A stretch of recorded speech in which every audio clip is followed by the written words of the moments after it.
What's going on, everyone? MikeO back with a PSA DNA reveal video. 12-card order just came back from PSA.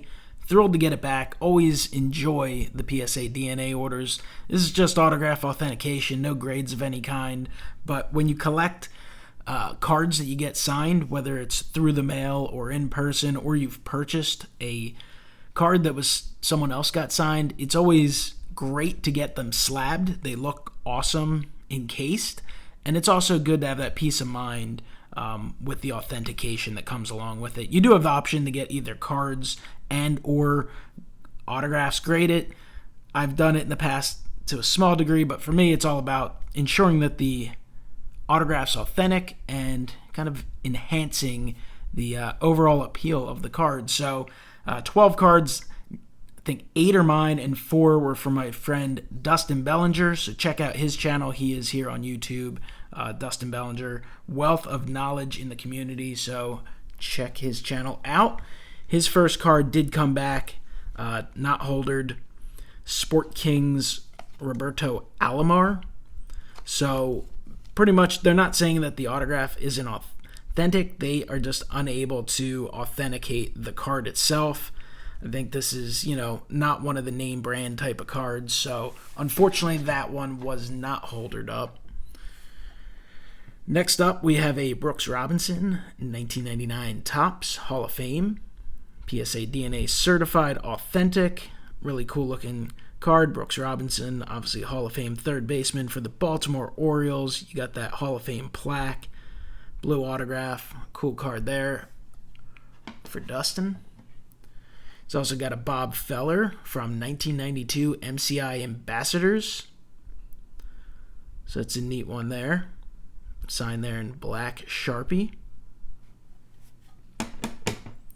And final card for Dustin was a 1991 Swell Bobby Brown Baseball Greats. So that one looks like it's signed in pen. Came out really well, though. Looks really good. Oftentimes, those thin pens don't really pop too well, but that's a nice one there. So, Dustin, those cards will be headed your way very soon. Here's what I got. Nothing earth-shattering, but some nice cards for the collection nonetheless. We got a 2017 Finest Jake Arrieta. It's a refractor. So happy to get that one in. Cool-looking card. The Finest look great. Arrieta has, for the most part, been pretty kind of rough signer. Had some ability to get him TTM there for a short while, but generally speaking, not someone that I think you're going to see doing a whole lot of in-person stuff or shows. And he is pretty collectible. Cy Young Award winner, World Series winner with the Cubs, so there'll always be a market for his autographs. Got Ryan Sandberg. There's a cool one here. A lot of nice shine to this. It's a 2001 Topps Archives Reserve. 1983 Topps reprint. So an authentic auto there. Looks pretty neat. I do have a bunch of Sandbergs in the collection. Definitely keeping it for now, but at some point if I do decide to move it, it does have some added value being in the slab. So that's another thing to consider if you're kind of considering getting autographs authenticated. This one's for the collection, in 1964 Topps Lee Thomas. Got this one via TTM. Lee Thomas, obviously a former Major League Baseball player, but also an executive. He was actually the general manager of the 1993 Phillies. Constructed a really good team over the years, and that team was, they had success winning the NL pennant, but they were also just a crazy bunch of guys, really interesting. I encourage people who are big baseball fans you can pop on YouTube and find videos about that team. It's actually shocking. I was talking to Ray from Philly and WESKERGRIFF the other day, and it's kind of amazing they haven't done an ESPN 30 for 30 on that team. I mean, they were projected to be like a last place team, ended up kind of storming through the NL East, beat the Braves in an upset in the NLCS, and then took a incredibly talented Toronto Blue Jays team, 6 games, lost in heartbreaking fashion, but Lee Thomas did a masterful job putting together a collection of misfits. So can actually hear us talk about that over on Ray from Philly or This Baseball Card Life's channel on their most recent Sports Card Talk. I was a guest on there. I'll post a link down below. Here's a 1989 Topps Von Hayes authentic autograph. 89 Topps, one of the first products that I ever opened. Classic set for me. Not necessarily the most collectible of sets. Not a ton of rookie action in there. There are a few, but Griffey wasn't in it. Griffey was in the traded version. But Von Hayes, he was one of the star Phillies back then, so just thought that would be a cool one to have in the collection.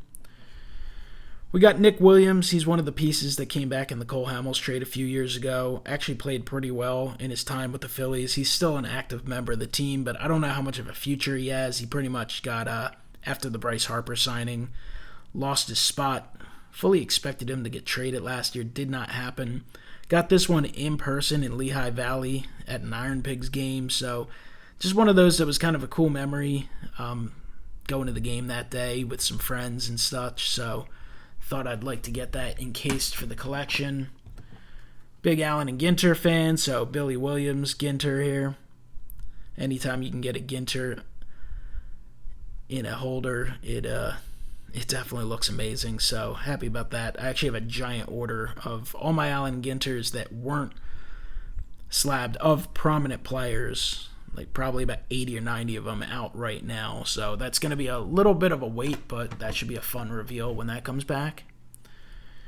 Here's a Philly favorite on a 2008 Upper Deck Spectrum, Chase Utley. Utley, a fan favorite.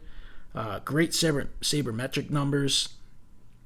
He's a guy that doesn't get a lot of attention outside of Philadelphia, but had some unbelievable years, had a great peak, and I think you'll see him get some consideration for Cooperstown in the future, especially with the move towards analytics as opposed to kind of number compiling becoming a factor. So, but that's great for the collection. There's not a Phillies fan out there that wouldn't love to have that card. And then the final card, 2017 Topps Heritage Cesar Hernandez, just like the Topps Heritage cards, and tossed it in there, tossed it in the order. So that'll look good in the Phillies collection.